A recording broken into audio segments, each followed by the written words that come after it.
This is an extract from the Leader Coronavirus Daily podcast by the Evening Standard and hosted by me, David Marsland. To hear the whole thing, search for it on your podcast provider.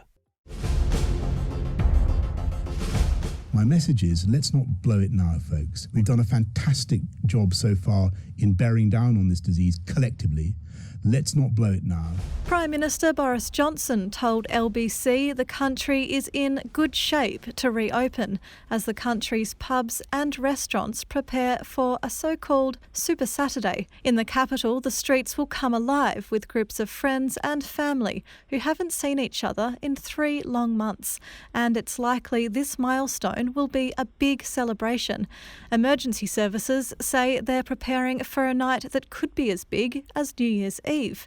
Our editorial column asks, will there be carnage, or can we hold on to the positive changes we saw during lockdown?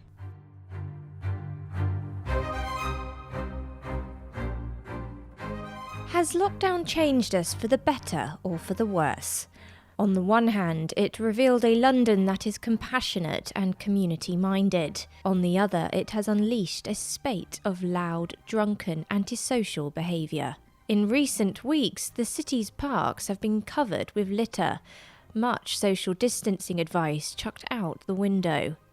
The question may be settled as soon as tomorrow's Super Saturday.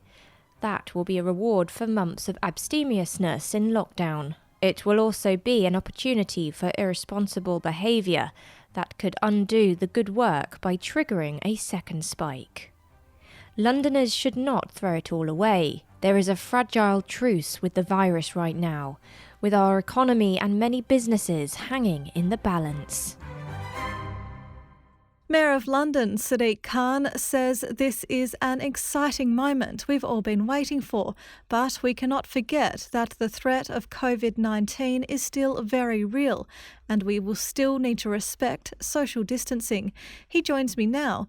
Mr. Mayor, do you think the decision to reopen on Saturday is the right one? It's really important that we do what we can to support our local bars, cafes, restaurants and pubs that have really struggled over the last 100 days. But what I'd say to Londoners is please realise we're still in the midst of a global pandemic. The virus is still there.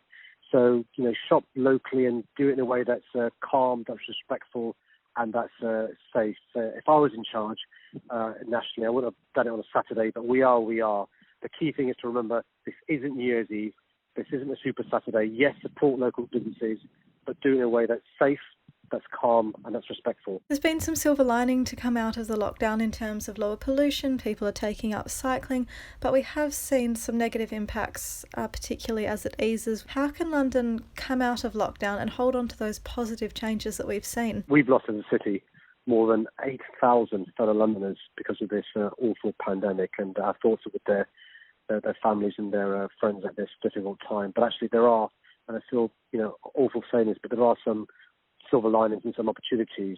We can make sure that we don't return to business as usual, but have a new normal where we use this as an opportunity to have more walking and cycling, to value our social life and the work-life balance.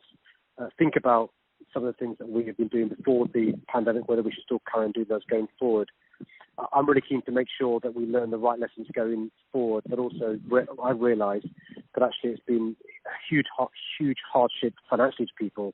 But I think there's a link between lives and livelihoods and health and wealth. So as we have a new normal, it's really important that the transition and the recovery recognises there are some opportunities provided by this awful virus. So, for example, is it acceptable that so many Londoners are on zero-hour contracts and work in the gig economy, and so they felt they had no choice but to work and risk their lives?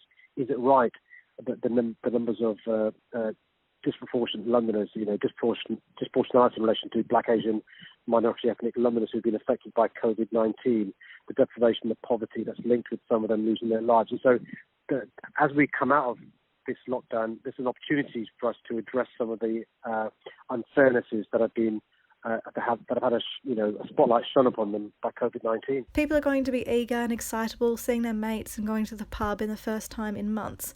What message do you have for Londoners? Well, I understand we're all human. There is a sense of release as we're easing lockdown and coming to this Saturday. All I say to fellow Londoners is I'll be going to my local cafes and restaurants and looking forward to having a good quality coffee and decent, sandwich and stuff. But it's really important that we understand that we're still in the midst of a global pandemic. So, try and avoid giving your mates hugs and kisses. You can't do that. It's not safe. Don't, drink throughout the day, which means towards the end of the day you may behave in a way that you wish you hadn't. We've got extra police around this Saturday. I'm really keen that we don't create extra work for them.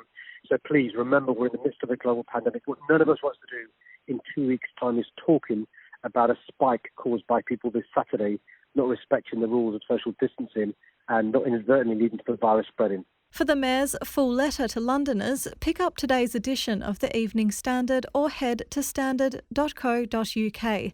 Now I'm joined by Professor Karol Sikora, the founding Dean and Professor of Medicine at University of Buckingham Medical School.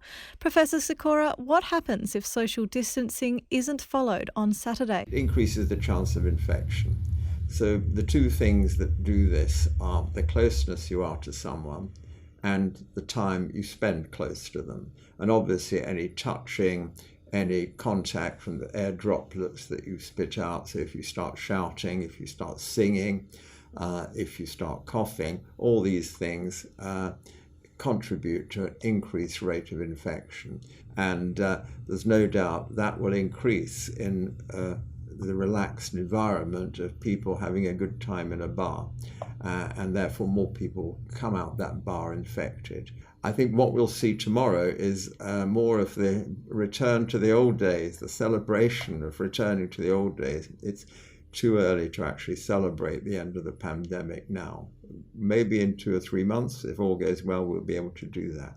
You've mentioned that we're at a crucial point in lockdown. What do you mean by that? Well, if you look at the data, and the best data is Public Health England's weekly report, we're now week 27. Everything looks just fantastic. It's all going down. The mortality's gone right down. Hospital admissions are right down. So everything's going great. The problem now is you suddenly could have a surge, and that's what we'll have to wait and see. It's a good experiment in many ways to see what happens, because it'll be predominantly younger folk. The vulnerable probably won't go to the pubs, which is great, and the older people won't go to the pubs because they're still scared. So let's see what happens. And hopefully nothing, no blip. And if that's the case, we can go on with our lives with more security. But the pubs are the key. The restaurants are not the problem. Search for the Leader Coronavirus Daily on any podcast provider to hear more from the podcast.